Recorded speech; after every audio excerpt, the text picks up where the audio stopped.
Strict police officer Steve detained a 9-year-old black girl, believing he was only carrying out his duties, but 10 minutes later, when karma struck in a way he didn't anticipate, what happened next set off a series of events that completely upended his life. If you enjoyed this story, don't forget to leave a comment below with where you are watching from today. With his keen eyes searching every alleyway and corner, subscriber Officer Steve patrolled Maple Grove's peaceful streets. His badge weighed heavily on his breast, serving as a continual reminder of his obligation to serve and protect. But for Steve, duty entailed rigorous conformity to the regulations, with no exceptions for excuses as he went about his patrol. Steve's thoughts strayed to his early years. He had witnessed firsthand how difficult life could be as a working-class child. There were moments when his own family had depended on local charities to make ends meet, but those memories had long since been forgotten. Driven by his steadfast faith in law and order, Steve took pride in being a tough cop who didn't have time for frivolity. In his perspective, the law was clear-cut and applied to both second chances and sob stories. It was his responsibility to enforce it without question, and his coworkers frequently made fun of him for being able to recite the full police code. As Steve got onto Oak Street and saw some adolescents hanging around the corner, suspicion began to seep into his thoughts. He sped up his pace, and his hand naturally moved to rest on his belt. "All right, break it up," he said, his voice firm and commanding to the teenagers. The boys moved closer, grinning nervously. "Nothing, officer, we're just—" Steve lingered, his gaze searching the gathering for any sign of trouble. He didn't have any faith in their sincerity during his encounters with children. "I don't want to see any loitering," he added firmly. "It always means trouble." Now that the teens were moving away and looking over their shoulders with caution, Steve felt a sense of gratification that, as usual, he had avoided possible trouble before it started. As Officer Steve continued his patrol of the scene, he assumed that the best way to maintain peace was to assume the worst. Inside the busy supermarket, a few blocks away, 9-year-old Sophie and her mother, Linda, stood hand in hand. Her beautiful dark hair and large brown eyes glistened with interest as she observed the vibrant displays of fruits and vegetables. As she strolled, she wore her favorite blue sundress, which was beautifully pulled up in a ponytail swinging lightly. "Can we have strawberries, Mommy?" The candy bar she had earlier relished left a chocolate mark on the hem of her dress. Sweet Linda grinned down at her daughter as Sophie questioned in a quiet voice, gently squeezing her hand, saying, "Of course, honey, they're on the list." Linda observed how crowded the store was as they moved through it. She looked at her watch as the checkout lines were long and people were slamming into one another in the small aisles. Seeing that she still had a lot of shopping to do, Linda replied, "Not, honey. It's really crowded here, so I'll be faster if I finish up alone. Would you mind waiting for me outside near the entrance?" Sophie nodded, her eyes wide. "I'll be fine and wait at the door, Linda, if you understand," Sophie agreed. Linda grinned and tenderly touched her daughter's cheek, saying, "That's my girl," and retrieved a tiny bag of crackers from her pocket, adding, "You can have these while you wait. I won't be long." Sophie's face lit up when she took the crackers. "Thank you, Mommy." As Sophie skipped to the store's entrance with her tiny sundress swishing around her knees, Mommy Carolyn watched. As any mother would, she was a little concerned, but she also knew Sophie was a responsible child and that the store was safe. As her mother had requested, Sophie selected a place close to the entrance in a safe neighborhood, and she would only be there for a few minutes. She watched the people approaching while sitting on a little seat and swinging her legs while munching on her crackers. While shyly grinning at everyone who looked at her, Sophie sat calmly on the little seat outside the supermarket, occasionally meandering along the aisles as she waited. The sun warmed her face as she munched on her crackers and observed with interest as people rushed in and out of the store. As Sophie waited, she held on to her small snack, being cautious not to spill any crumbs on her yellow sundress. As Officer Steve's police cruiser gently moved down the street, his keen eyes searched the area, constantly alert for something unusual, and his brow furrowed as he saw the little girl strolling by the store entrance by herself. When Steve saw the food and Sophie, he suspiciously stopped his car across the street and watched her closely. In Steve's view, her hand and the way she appeared to be anxiously scanning her surroundings all suggested possibilities of trouble. He whispered to himself, his jaw set in a harsh line, "I'm having trouble, probably shoplifting." At the very least, Steve stepped without hesitation. Its hand automatically rested on his belt as he exited his patrol cruiser and strode across the street with intent. Sophie looked up as the man walked toward her, his features stern and uncompromising. When the shadow of the officer fell over her, her eyes expanded with a mixture of wonder and trepidation, as she had been trained to know police officers were there to assist, but she felt uneasy about Officer Steve's expression. "Excuse me, young lady," Steve responded in a rough, commanding manner. "What are you doing here?" Sophie gulped hard and spoke in a shy whisper when she was alone herself. "I'm waiting for my mother. She's inside shopping, sir." Steve's eyebrows hardened as he looked at the snack Sophie was holding, and he asked, "Where did you get that?" Sophie's lower lip quivered a little as she spoke, gesturing to the crackers.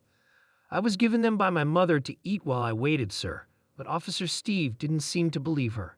"Are you certain?" He crossed his arms and loomed over the young girl, causing tears to start forming in Sophie's eyes as she firmly shook her head.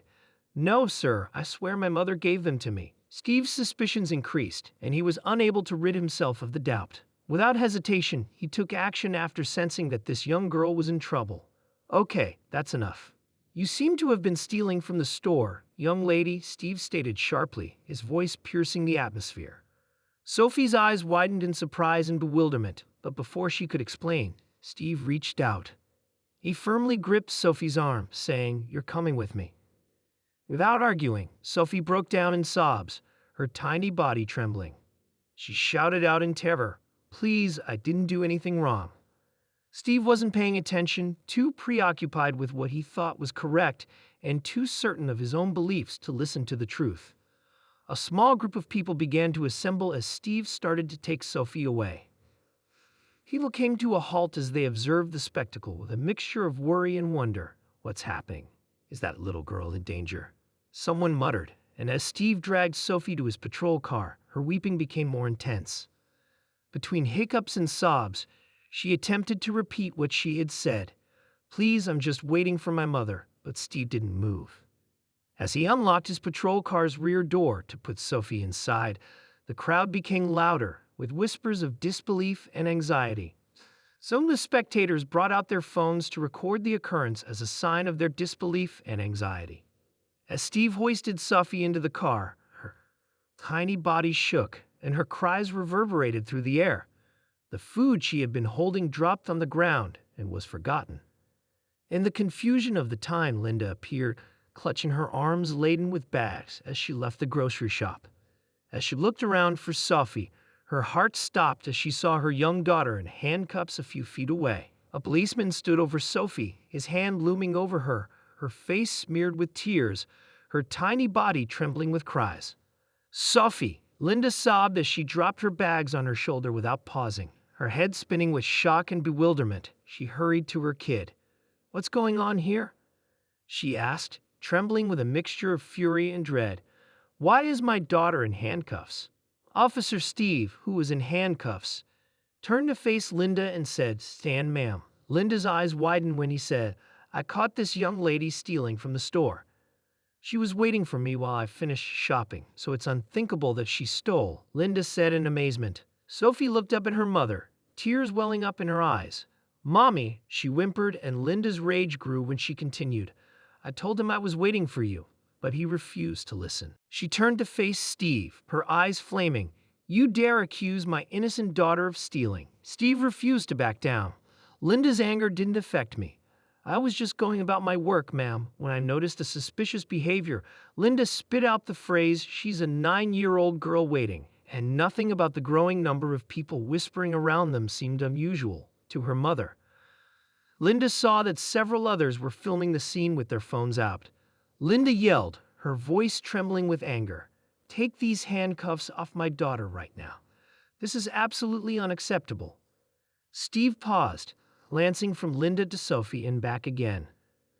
"I know you're furious, ma'am, but I have to follow the rules." Linda moved closer to Steve.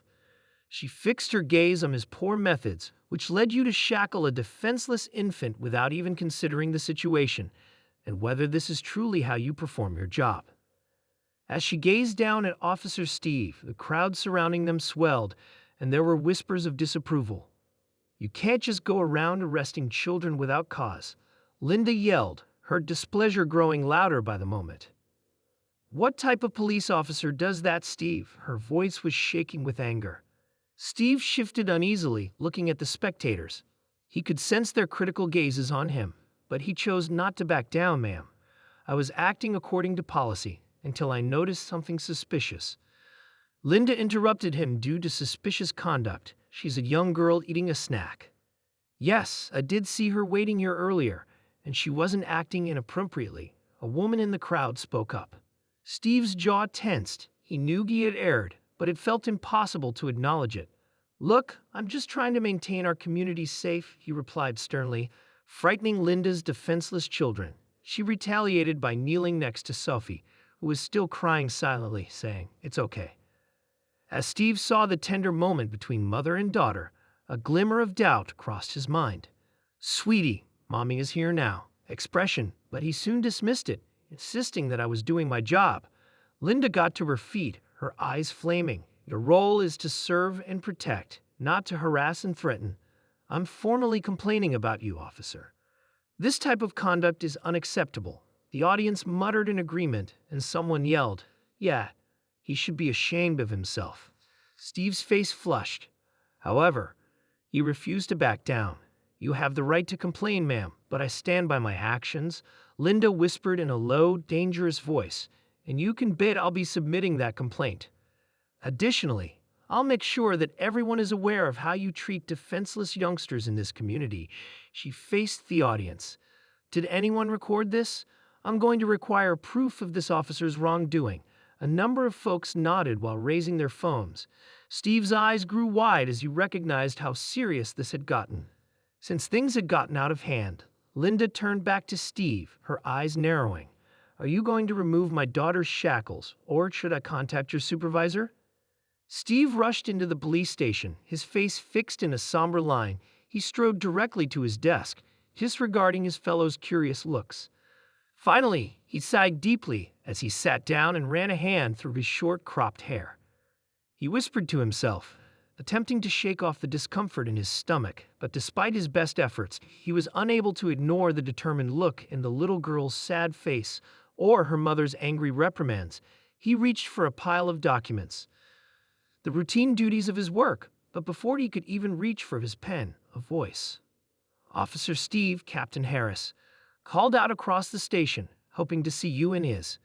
Steve's head sprang up in the office, his brow furrowing. This was different from the Captain Harris's usual summoning him in so suddenly, and with increasing fear, he pushed back from his desk and headed to the. As soon as he walked into Captain Harris's office, Steve saw the grim look on his. The Captain Harris motioned him to sit down, his lips pressed against a superior's face. Captain Harris said in a serious tone, "Thin-line Steve, we've got a problem." This was an official complaint. "Steve was shocked to learn that you were facing charges of racial profiling, but I, Captain Harris, held up a. The mother of the girl you detained has filed a complaint after you cut him off during the incident at the grocery store this afternoon. Problem, and it's serious, Steve." Steve's face started to get hot. "Captain Harris, I was merely following the rules when I noticed suspicious activity, and you took a 9-year-old girl into custody without. Appropriate since Captain Harris finished for him, and his voice was piercing, Steve. You're being investigated." The words struck Steve like a physical blow right away, and he sat there in shock as. Steve hardly heard Captain Harris as he went on to explain the procedure because his head was spinning from attempting to comprehend how. Steve felt as though he was walking in a day's time as he left Captain Harris's office because everything had fallen apart so quickly. He staggered back to his workstation and collapsed into his chair as the station seemed to suddenly become too bright and loud. How did this happen? As he stared blankly at his computer screen, he mumbled to himself, "What happened?" For the first time in his professional life, Steve began to doubt all he believed to be true about being the good. Officer, Steve's world started to fall apart around him as the days went by. He was suspended from duty after the inquiry into the grocery shop incident proceeded vigorously. When his badge was taken away, the station that had previously felt like a second home appeared chilly, and the headline of the morning newspaper glared back at Steve as he sat at his kitchen table, unwelcoming. Officer who was being investigated for racial profiling pulled the document out of his. He ran a hand through his unkempt hair and murmured, "This is ridiculous," his stomach twisting. I was simply going about my work when they saw my hair. However, there was a tiny voice badgered him, asking if he was actually carrying out his duties or if he had made assumptions based on Steve's shaking. Things weren't much better at the station when Steve dropped by, but he refused to consider it. He picked up some personal belongings after observing how his coworkers avoided eye contact or abruptly discovered pressing chores to complete. He barely nodded to Officer Martinez, whom he had thought of as a friend, before rushing out. "Hey, Martinez," Steve called. His voice reverberated in the suddenly silent room, urging me to get a coffee. Later, Martinez hesitated, appearing uneasy. "I'm sorry, Steve, I have things." Perhaps at a later date, as Steve saw his coworkers retreat under the weight of his. He had always prided himself on being a decent cop and abiding by the laws, but isolation weighed heavily on his shoulders. How had he ended up here at home, Steve, pacing his life to keep people safe? As he reenacted the scene in his thoughts for the 100th time, the young girl's face was filled with tears and fear, continued to flash before his eyes, but he forced the vision away each time, holding frantically to his conviction. Any decent police officer would have reported suspicious activities to his emptied apartment. Carried out the same action, which was unrelated, but he was unable to bring himself to. The idea that his acts might have been driven by race was too much to me to express out. As night fell, Steve realized that it went against all he believed he stood for. Despite the growing evidence, he found himself sitting in the dark with the weight of his decisions bearing down on him. He held to his denial like a lifeline against him, since it was simpler than confronting the reality about himself and the fallout from his deeds that evening. Linda sat on the Sophie's eyes were softly caressing her daughter's hair on the side of her bed. She was still puffy from sobbing, and she was holding on to her beloved stuffed animal. Sophie inquired in a tiny voice, "Mommy, why did that policeman think I was bad?" Linda took a deep breath, trying to preserve her composure as her heart shook at the simplicity of her daughter's question. Keeping her temper in check for Sophie's sake, "My love, you didn't do anything wrong, but the cop made a grave error," and Sophie nodded. But Linda could tell that the hurt and perplexity were still present. "We're going to make sure he knows it." She drew her kid near to her, encircling her in a warm, "Listen to me, Sophie," Linda redivided. "You're a good girl," in a quiet but forceful voice. "And you weren't at fault for what happened. We'll fight for justice." "All right, Mommy will make sure that officer discovers that he cannot treat people in this manner," as Sophie falls asleep and Linda silently exited the room, her resolve strengthening with every step she took toward the kitchen. She grabbed her phone and called a number a buddy had sent her. "Hello, is this Johnson?" And when someone responded to Linda's question, "I need to consult with a lawyer about making an official complaint against a police officer." Throughout the course of the following hour, Linda told the lawyer about the circumstances, her voice trembling with emotion as she began by describing the specifics of Steve's behavior and Sophie's anguish. The attorney reassured her right away that what had occurred to her child was unacceptable and that we would take all necessary action. After hanging up, Linda felt both relieved and enraged again because she could hold this cop accountable. Although she was happy to be acting, the thought of Sophie in handcuffs still made her fury boil. She went to the window overlooking the peaceful street. "Steve, we can't let this go," she said. "You will realize that you cannot simply harm defenseless children and walk away with it." Her hands are clenched into fists. The following day, Steve sat outside the community center in his car with his hands. The directive to attend sensitivity training felt like a slap in the face, and he gripped the steering wheel fiercely. With a heavy sigh, he exited the car after looking at the clock on his dashboard and decided he couldn't put it off any longer. I plodded in the direction of the building, feeling defeated with every step. He murmured under his breath, "This is ridiculous," as he went for the door handle. I was just doing my. The room was crowded with a variety of people, some wearing uniforms, others in. Steve, dressed casually, located a seat in the back and folded his arms across his chest. Felt a wave of bitterness go over him as he looked at the faces around him. The instructor, a middle-aged lady with a criminal record, didn't belong here with officers who had actually done something wrong. The seminar began with a warm greeting to everyone. We are here to learn about sensitivity and community relations. Steve ignored most of our efforts and rolled his eyes, barely holding back a snicker. The introduction, his thoughts straying to the Sophie incident. He was still baffled as to why everyone wasn't part of the job to make such a huge deal out of suspicion. Steve saw that as the discussion went on, he became increasingly defensive in every situation that was brought up. The point brought up appeared to be a personal jab at his career and judgment. Keep in mind that the instructor stated regardless of age or ethnicity, our mission is to serve and protect everyone in our community. Steve's cheeks began to heat up, and he wanted to get up and yell that. He bit his tongue, even though he already knew that he didn't need to be here. Steve hesitantly engaged in a group exercise, stating that making a scene would only make matters worse. His fellow trainees noted his attitude and exchanged glances with the short Davids. And maintaining their distance when the lesson ended, Steve felt exhausted and agitated that he couldn't get rid of. He believed that this entire situation was unjust, and he was a fine police officer who had made a snap judgment based on years of experience. So why was it invisible to everyone as Steve sat there? His scowl grew deeper as the instructor went on during the first half of the sensitivity training. A gentle and kind-hearted woman named Rachel was standing at the front of the class, pointing to a PowerPoint. Today's presentation will focus on the value of empathy in our job. Rachel described her voice as kind, but in order to establish trust, it is essential to have a thorough awareness of the viewpoints of those we serve. In our communities, Steve looked around and shuffled uneasily in his seat, resisting the impulse to roll his eyes. The room, observing his fellow officers' alert expressions, wondering how they could believe this bullshit. Rachel went on. Whether we are aware of it or not, everyone has prejudices, and in order to maintain fairness, it is critical to identify and address them. Steve's jaw tightened as he explained that he had no prejudices and treated everyone in our town equally. Rachel went on to talk about racial suspicion, unless proven innocent, which was just excellent policing, wasn't it?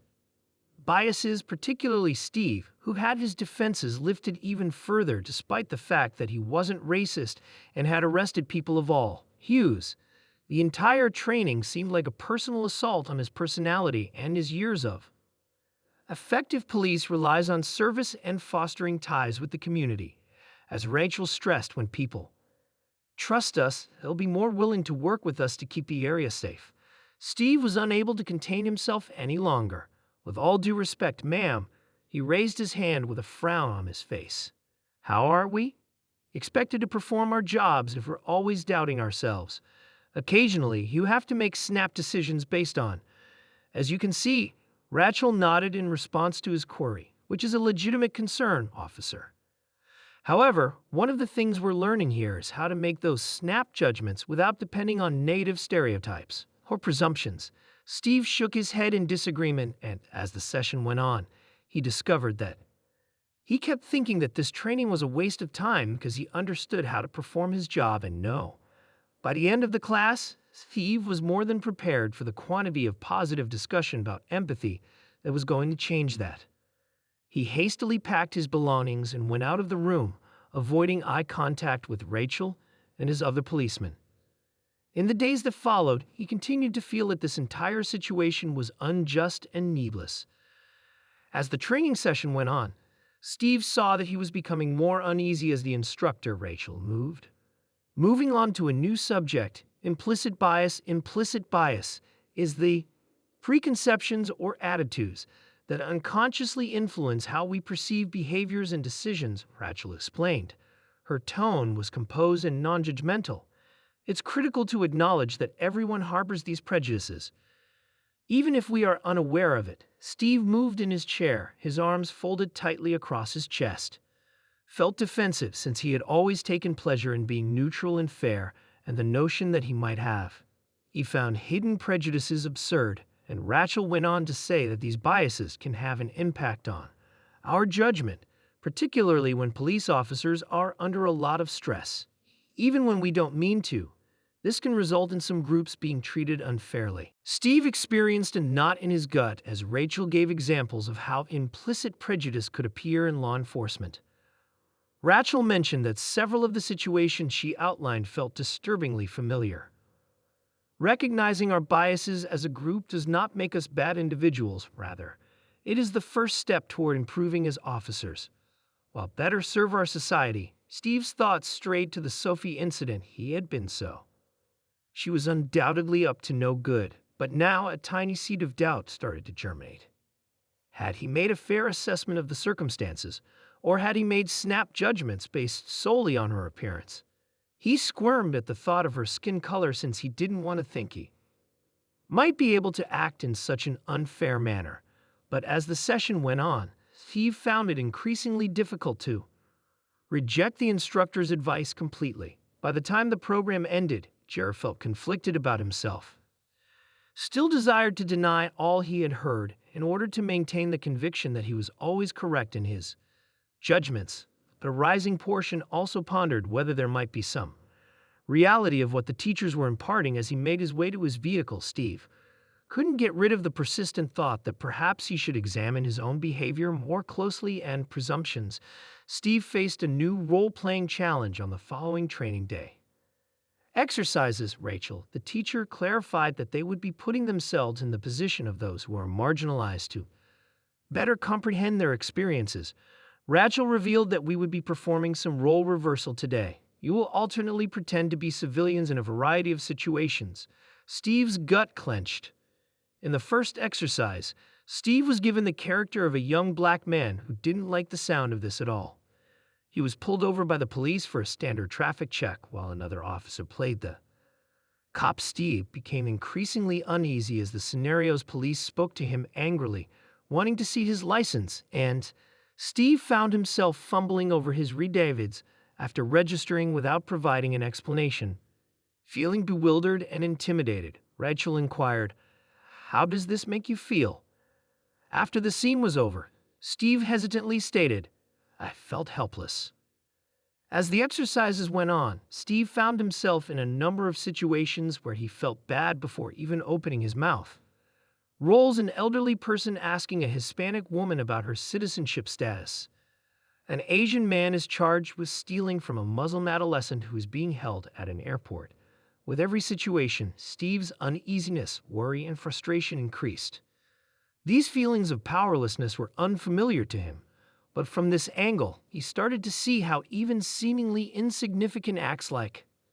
During a break, Steve found himself considering how a leader's words could have a lasting effect. He recalled the dread in Sophie's eyes as she attempted to defend herself when he had first approached her, but for the first time, he genuinely thought about how she may have felt in that situation and was unable to speak. Steve's initial resistance started to give way as the day went on, and he found himself taking part more, asking thoughtful questions and making an effort to comprehend the viewpoints being offered. By the conclusion of the session, Steve was exhausted but also oddly enlightened. He couldn't get rid of the sensation that something basic had changed inside of him, making the conviction he had always had regarding his acts as a police officer less firm than. Steve once went out into the corridor during a training break, his thoughts racing with new viewpoints. He was drinking water from a paper cup while leaning against the wall when he heard two other officers conversing. One officer answered, "Oh yeah, I volunteered. Have you heard about the Helping Hands organization in the area? They're doing an incredible job." Last week, the other responded that it's operated by this amazing family that feeds a lot of people, poor people in our neighborhood. Steve became interested in this local charity he had never heard of. The first officer went on to say that the mother and daughter who run it are really committed. "I believe the girl's name is."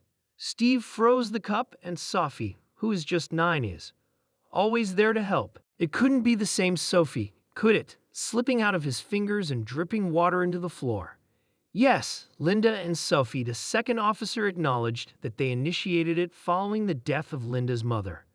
Steve's heart fell as he realized that this was an opportunity to give back to the community that helped them through difficult times.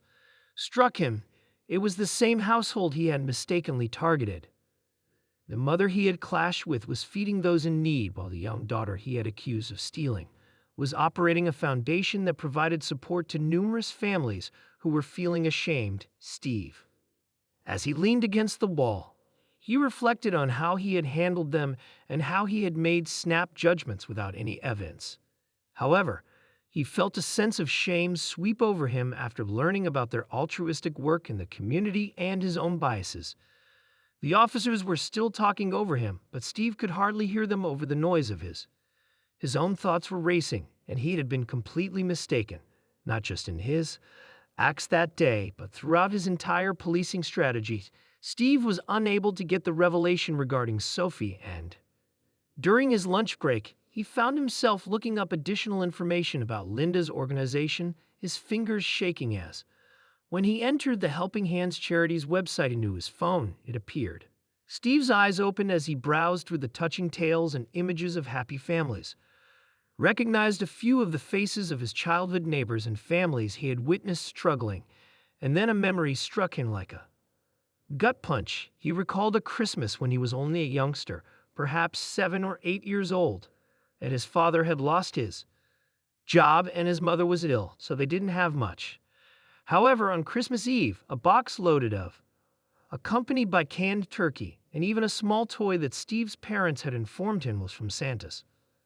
But now looking at the Helping Hands emblem, which shows 2 hands holding a, Steve came to the realization that it had actually been Linda and Sophie's charity. Steve's eyes filled with charity tears as the consequences of his deeds hit him hard, causing his family to collapse. Ron, the little girl he had accused of stealing. They were affiliated with the group that had previously provided assistance to his own family during a difficult period. Steve's. As he put down his phone, his hands trembled and he felt nauseous. How could he have been so blind and ready to judge his family had been fed throughout their worst moments, thanks to the generosity of strangers, and he had returned that favor with.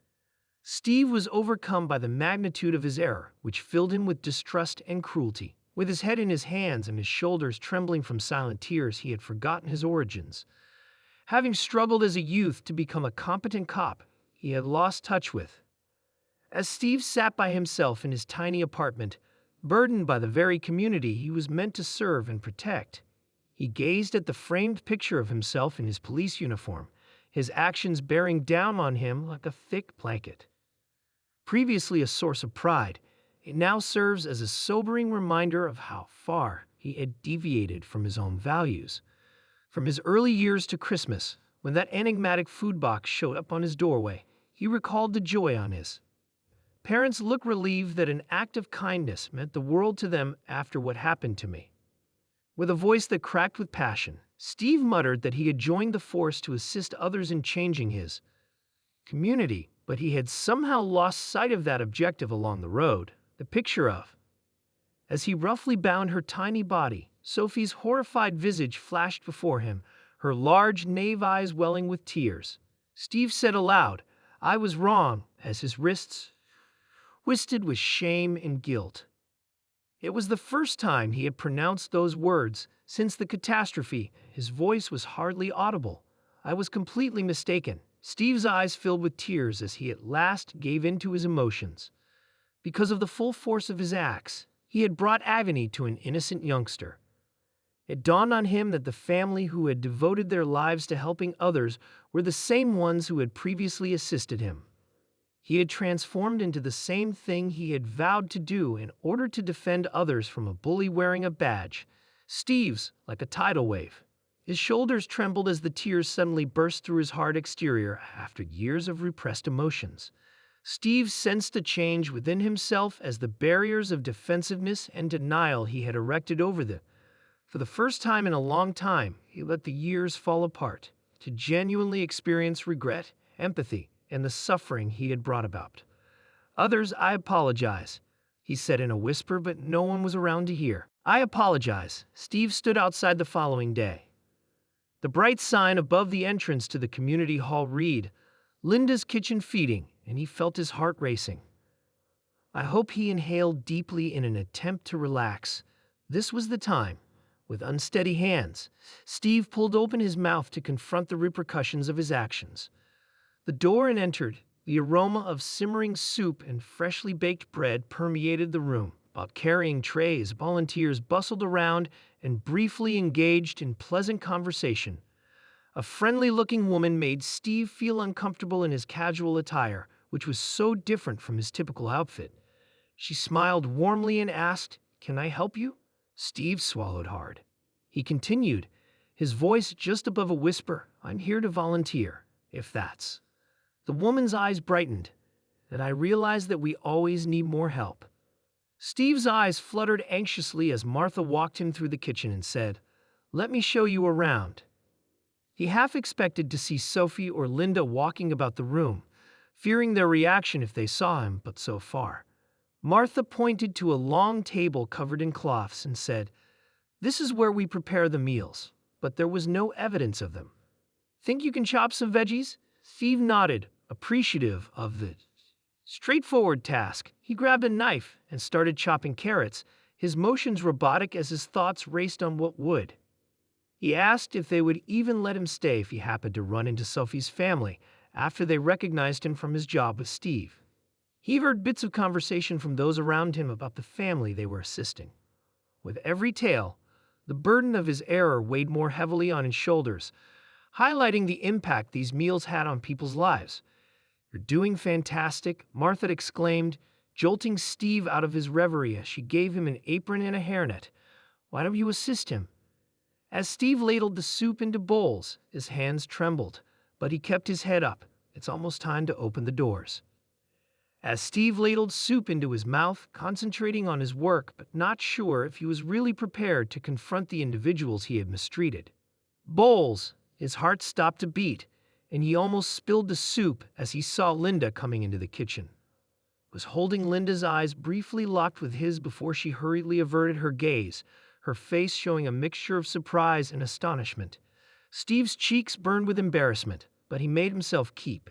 He could sense the tension in the air while working because Linda was obviously attempting to evade. As the days went by, Steve kept visiting the community center He worked hard while slicing veggies, cleaning floors, and serving. The guilt weighed heavily on Linda and her husband, who remained distant and hardly acknowledged his presence. But one afternoon, while Steve was stacking cans in the pantry, he was determined to show that he was genuinely sorry. Notice Linda speaking gently to another volunteer. "I'm not sure why he's here," Linda added. "Perhaps he is attempting to make atonement with the other volunteer for what he did to Sophie." Implied that Steve's heart had been violated and that he wanted to apologize and explain, but although he was aware that it wasn't the proper moment, he concentrated on his work, carefully placing the cans with shaking hands as the weeks passed. Steve saw minor changes. Linda stopped making an effort to avoid him, and occasionally he caught.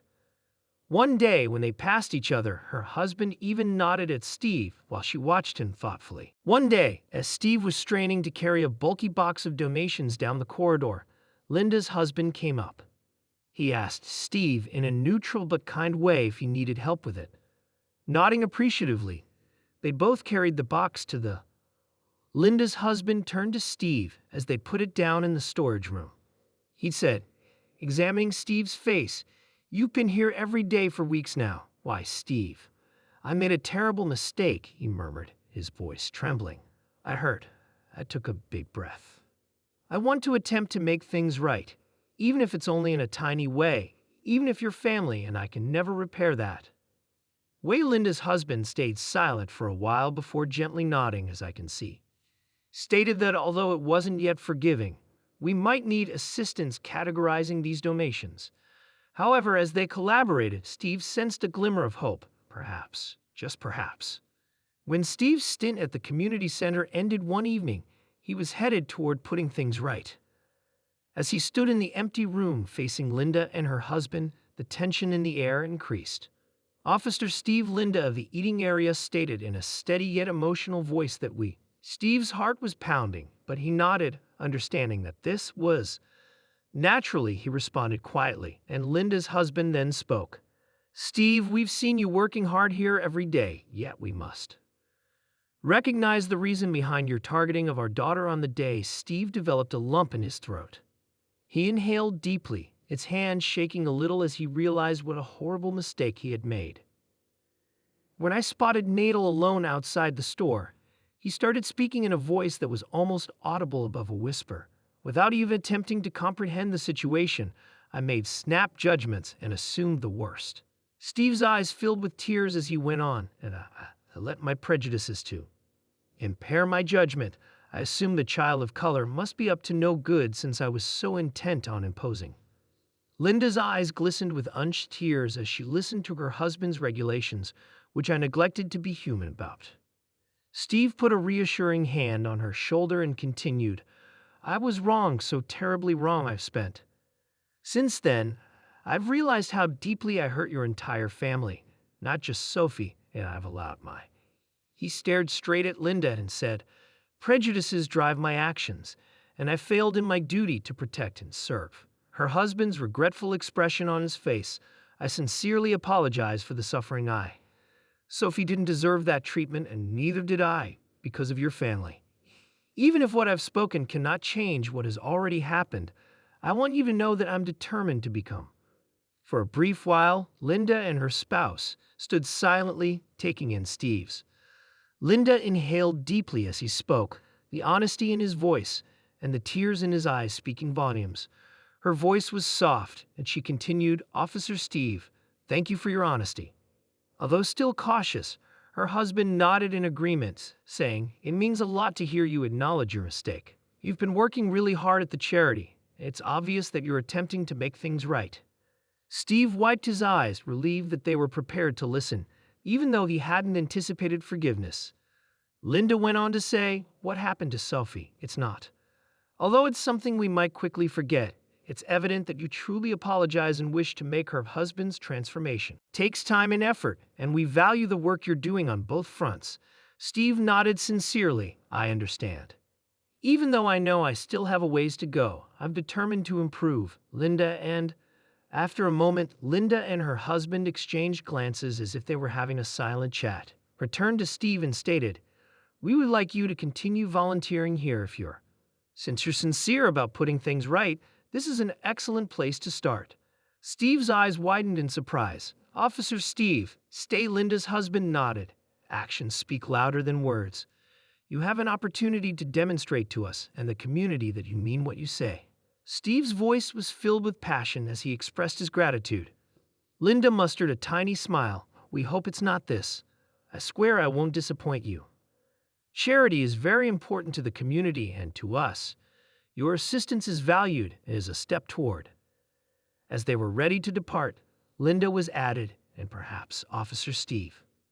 You can also apologize to Sophie when she's ready, but we won't pressure her, Steve. That's her decision. Nodded sadly. Of course, I fully understand. Thank you. Opportunity. Steve kept volunteering at the charity, consistently turning up each week. At first, the environment was strained with tired looks and whispers that followed him around, yet as the days stretched into weeks. One afternoon, while Steve was going through donated clothing, something started to shift when an elderly woman approached him. Her face displayed the wear of a difficult life, but her eyes were gentle. She said gently, You're that officer, aren't you? Steve nodded, his cheeks flushed with embarrassment. Yes, ma'am, I am to his. She surprised him by giving him a gentle pat on the arm. I've seen you working hard, young man, and it takes bravery to face your mistakes. Her words had a profound impact on Steve, who recognized that the community he had was initially seen with distrust, but as time passed, Steve discovered that it was full of strong, caring individuals. He heard the stories of the families who came for lunch, including those about unanticipated medical expenses, job loss, and struggles. Every discussion eroded his assumptions until one day a young child arrived. The child's shoes were worn out while he was with his mother, and Steve couldn't help but think back on his own early hardships.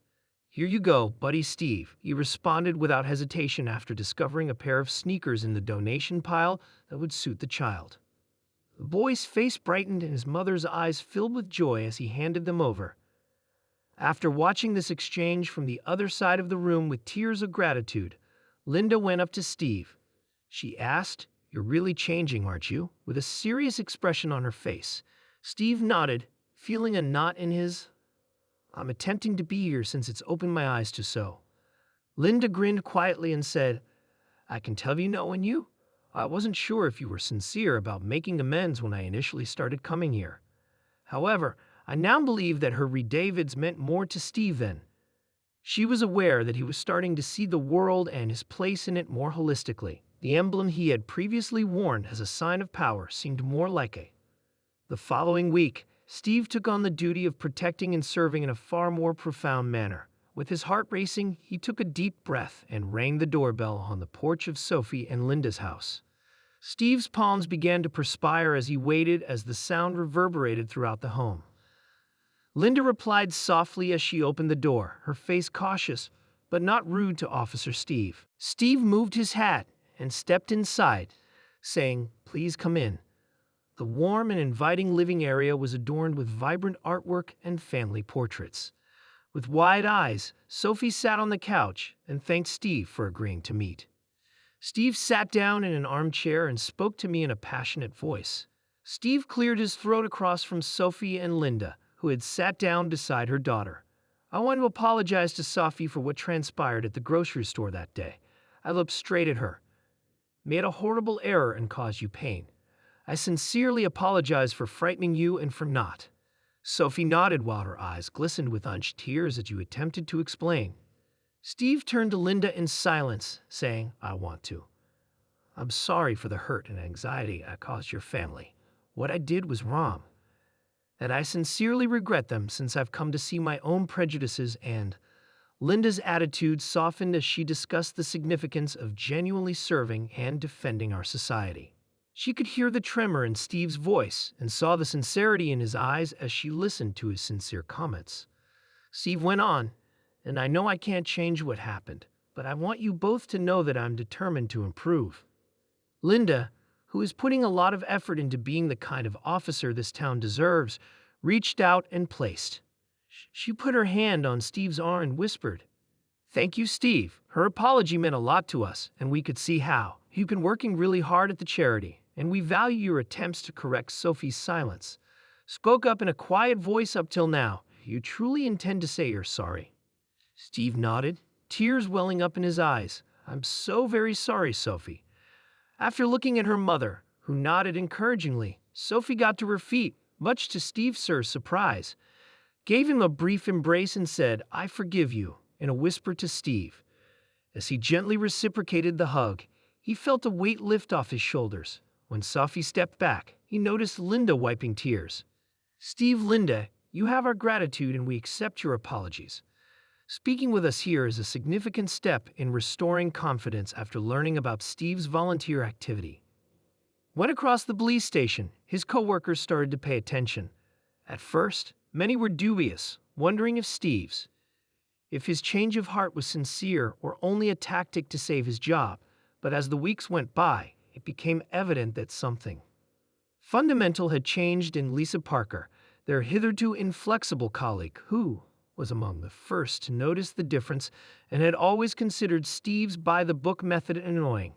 Observed Steve greeting the custodian with a friendly smile when he arrived at the station one morning. In the morning, Steve Mina mentioned that her curiosity was overwhelming her. "I've heard that you've been visiting that local charity a lot. How's it going?" Steve's eyes brightened, and "It's been eye-opening, Mina. Never understood the profound effect a small deed of kindness might have on our neighborhood," as Steve related tales of. Mina was captivated by the families he had encountered and the relationships he had formed.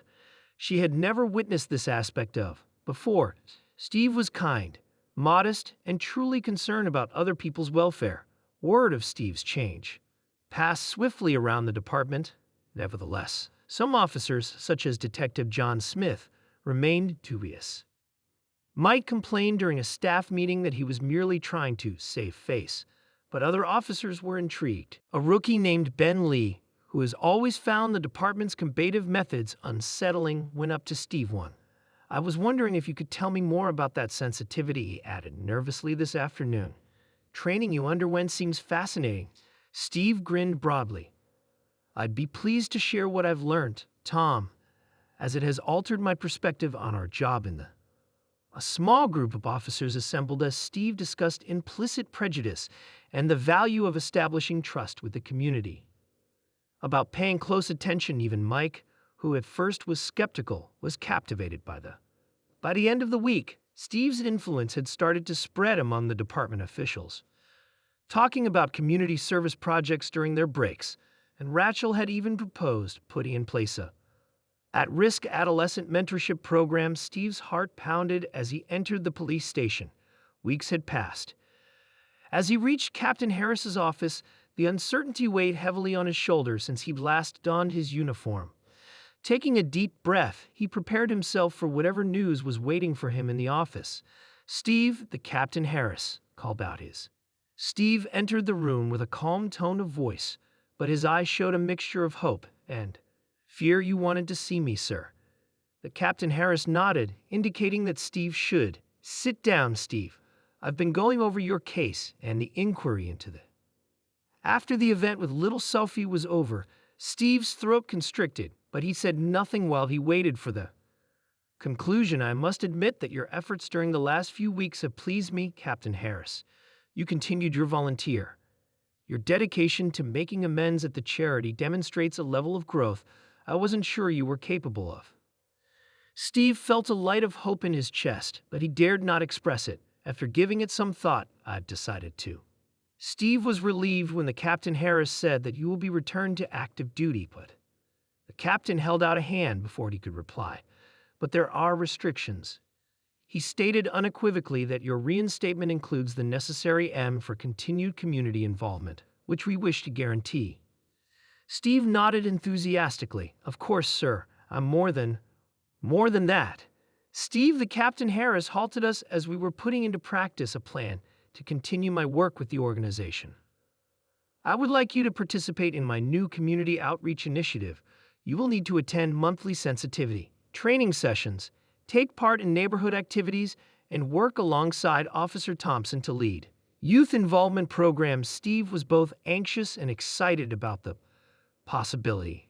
It was more than he had anticipated, but he recognized the chance to keep creating a difference. "I understand, Sir," Steve said in a resolute voice. "I won't let you down." The Captain Harris's stern face softened a little. "I think you're right, Steve." As Jay left the office, "Don't miss your opportunity to be the kind of officer our community deserves." With Badge, which felt both familiar and novel in his grasp, he realized that a new chapter had begun. Building bridges and promoting understanding in the community, he had vowed to defend were the main goals of his job and function as Steve carried on with the charity and his community service initiatives in the previous weeks. He frequently noticed Sophie there, but she would constantly avoid eye contact by hiding behind her mother or occupied with activities that were far away. Steve respected her space and recognized her hesitancy while he was working, concentrating instead on demonstrating himself by his deeds. One bright afternoon, as Steve was assisting in the sorting of donated clothing, unthinking, he hurried over to assist Sophie when he saw her straining under a hefty box of canned goods. Steve responded, "Let me help you with that," being cautious not to startle you. For a brief moment, Sophie's eyes were wide with surprise as she stared up at him, uncertain, but then she gave a small nod, and they worked side by side while carrying the box to its destination. Steve saw Sophie stealing looks at him from the side and gave her a soft smile, and to his surprise, she gave it back to him along with a tiny one of her own. As the day went on, Sophie's fatigue subsided. She stopped avoiding Steve during a charity function, and occasionally she even asked him for assistance with assignments. Steve always made care to be understanding and patient, demonstrating his support. As her confidence in Steve increased over time, Sophie began to quiz him about his life and work. Steve's natural curiosity overcame her first anxiety, and she frequently shared anecdotes that made her laugh. One day, Sophie turned to Steve with a solemn expression as they were planting flowers in the communal garden. "Examine her face, Officer Steve." She spoke in a quiet but firm voice. "I used to be. I'm afraid of you, but now I believe you're. Steve said, nice feeling a knot grow in his throat. Thank you, Sophie. Voice full of emotion, which means a lot to me. I apologize for frightening you in the past, and I swear to always be someone you can rely on. Sophie agreed, her face brightening. Her face, and as their relationship became stronger, Steve became a mentor too. He assisted Sophie with her schoolwork and educated her about safety, providing her with support and direction whenever she needed it. And as their friendship developed, Steve even taught her how to ride a bike. Discovered that Sophie had not only shown him forgiveness, but had also offered him priceless advice on trust and innocence. With the strength of second chances, her candor and readiness to embrace the positive aspects of him motivated Steve to carry on with his growth and community service journey as summer drew near for Sophie's. This year, the family started organizing their yearly neighborhood charity event, but they had a unique concept in mind. One afternoon at the charity center, Linda, Sophie's mother, came up to Steve. We've been thinking, she started with a kind smile on her face, saying, we would like your assistance in planning this year's celebration. We want to concentrate on bringing. Steve's eyes widened in surprise when locals and law enforcement joined together. Really, you want me to help? Linda nodded. We've noticed your progress and believe you may make a genuine impact made by their faith in him. Steve enthusiastically concurred, viewing this as an chance to improve the community while also assisting in repairing the tense relationship between the police and with locals. Steve immersed himself in the planning process over the course of the following 6 weeks. He collaborated closely with Sophie's family to come up with ideas for an enjoyable and significant celebration, and they ultimately agreed on a picnic-style event with activities to promote officer involvement in the neighborhood park. At locals, Steve made contact with his police station coworkers.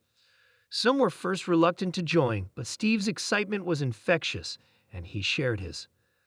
This is our opportunity to share our personal growth experiences and the benefits of being involved in the community.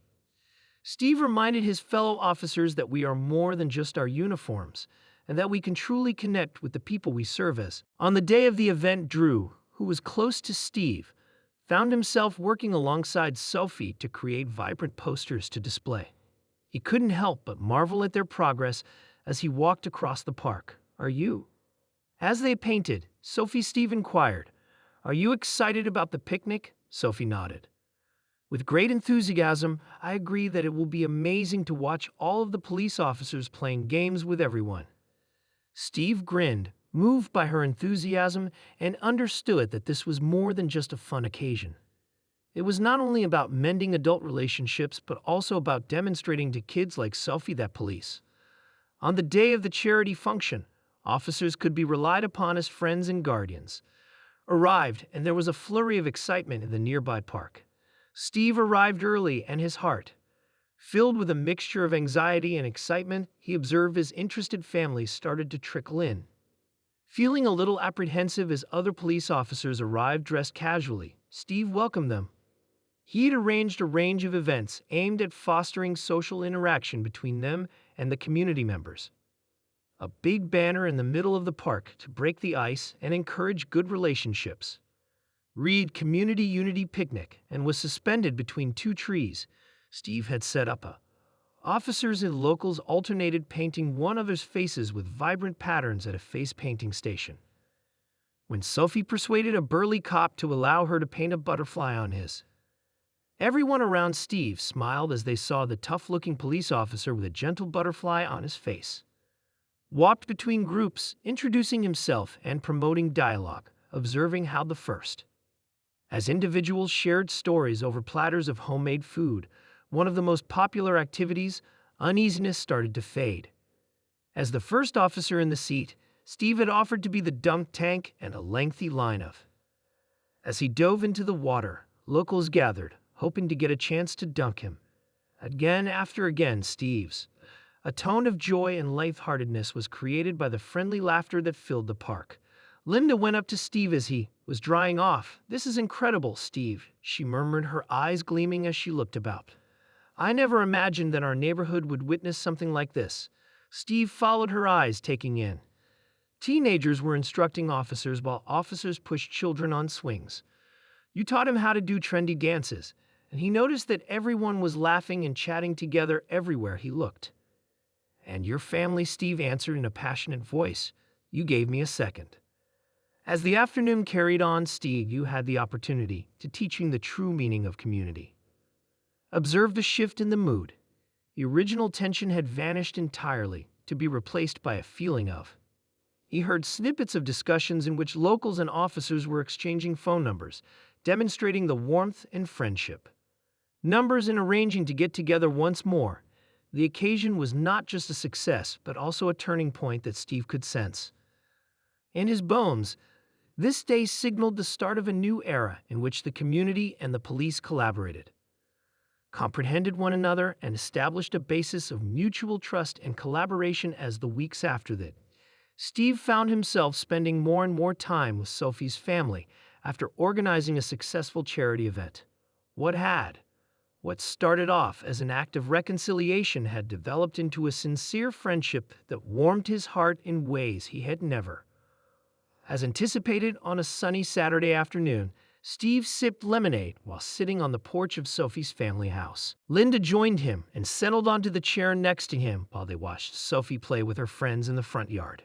She said in a soft voice, "You know, Steve, I never thought I'd say this, but I'm glad I did. I'm happy you're in our lives." Steve now experienced a knot in his throat. "I can't express how much it means to me," he said softly, looking at Linda with eyes full of appreciation. As Steve sat there thinking, family has changed my life in ways I never imagined possible. Reflected on the day of the encounter, recalling the defensiveness, indignation, and conviction that he was. As he watched Sophie giggle, it seemed like a lifetime ago. He was amazed at how different he had become, but I was too preoccupied with my own prejudices, Steve acknowledged, shaking his head. "I believed I was carrying out my duties, but I was only causing harm to your family." Linda reached out and squeezed his hand, demonstrating to me what true community looks like. "We all make errors, Steve. It's how we develop and learn from them." Steve Barr nodded, experiencing a surge of. He was overcome with emotion as he recalled the family meals to which he had been invited and the movie nights to which Sophie had insisted. He sits beside her while they have lengthy discussions about life, community, and second life with Linda and her husband. Steve's voice was full of emotion as he continued, "I'm probably just so thankful that you could have excluded me, but you've welcomed me in and taught me more about understanding and empathy than any." As the sun started to set, illuminating the neighborhood with a warm glow, Steve understood how important his training, his life had evolved, and he was no longer just Officer Steve, the watchful policeman who, dangers everywhere, he was Steve, a mentor, a friend, and an important part of. Steve addressed his profession when he returned to active service in this town with a. His viewpoint had been significantly altered by the lessons he had gained from volunteering and Sophie's family. He now had a new perspective on the community he served, one that was tinged with compassion and. Recognizing that on his first day back on patrol, Steve came across a circumstance that would have previously prompted him to make it. A young man was lingering outside a convenience store looking in a hurry. Old Steve, who was anxious, would have assumed the worst right away, but he stopped and adopted a new approach. Steve spoke out in a pleasant voice. "Hey there." "Well," the young man was shocked as he looked up. "I'm waiting for my mother." Steve nodded, recalling that she was inside fetching medicine for my younger sister. "Similar to Sophie's explanation, it's considerate of you to wait outside. Would you mind? It's a hot day." The young man grinned as his stiff shoulders eased after drinking some water. Steve gave him a bottle of water and said, "Thank you, that would be nice." He started a chat with the young man's family from his patrol car and found out about their hardships by the time the boy's mother came out of the shop. Steve had learned a lot about the neighborhood he worked in at the. Officer Thompson, who is known for his stern manner, observed with curiosity as Station Steve's coworkers saw the change in him. Steve asked a bunch of youngsters who were hanging out in the park, "What's got into you, Steve?" with real interest. Later, Thompson inquired, "You used to be the first to clear out loiterers," as Steve grinned. I've discovered that sometimes individuals just need a chance to be heard, especially those children. We will assist them in obtaining permits for the community cleaning that they were planning. As the weeks went by, Steve's novel strategy started to sway other employees in the division. He told tales of his experiences and urged his fellow cops to interact with the community more thoroughly, although initially some were dubious. However, they started to alter as well after witnessing the benefits of Steve's techniques. Officer Steve was called into Captain Harris's office one day, and he went in, wondering whether he had done something wrong. Captain Harris started, "I must admit that after hearing so much about your new strategy for community policing, Steve was impressed and felt proud. Thank you, sir. I've learned a lot about the value of compassion and comprehension in our work." Captain Harris agreed and said, "I'd like you to conduct a workshop. I believe that the department may gain from your methods." As Steve walked out of the office, he felt a feeling of direction that he had never known before. In addition to upholding the law he was assisting with, create a more cohesive and powerful society. And it all began with a family and a young child named Sophie, who showed him what second chances really meant. Steve stood on the porch of. His heart was racing with a mixture of nerves and excitement at Sophie's family house. After inhaling deeply, he pressed the doorbell, and Sophie's radiant smile welcomed him as the door opened. Officer Steve said, "Come in, everyone is waiting for you," her eyes sparkling as he entered the cozy. He was surrounded by the smell of home-cooked food, and Linda, Sophie's mother's house, was lively with conversation and laughter. Wiped her hands on her apron as she came out of the kitchen, saying, "Steve, I'm so glad you could make it," and giving him a loving. Steve followed them into the dining room and hugged them as dinner was almost ready.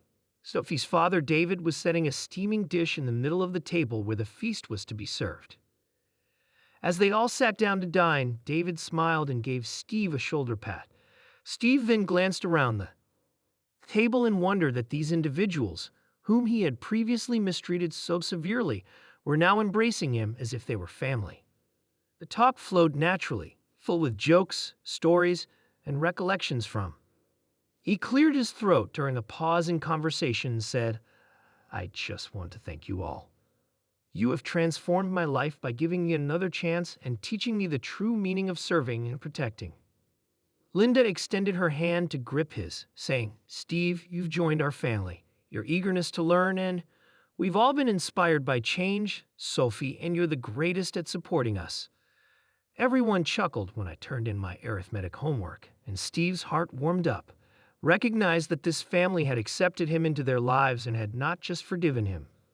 Fully as the evening came to an end, Steve quietly stated as he cleared the table while standing in the kitchen with Linda, "After what I did, I never imagined I'd be here, and I'm incredibly thankful." Linda grinned. "That's the strength of community and the power of forgiveness, Steve. We all develop when we support one another."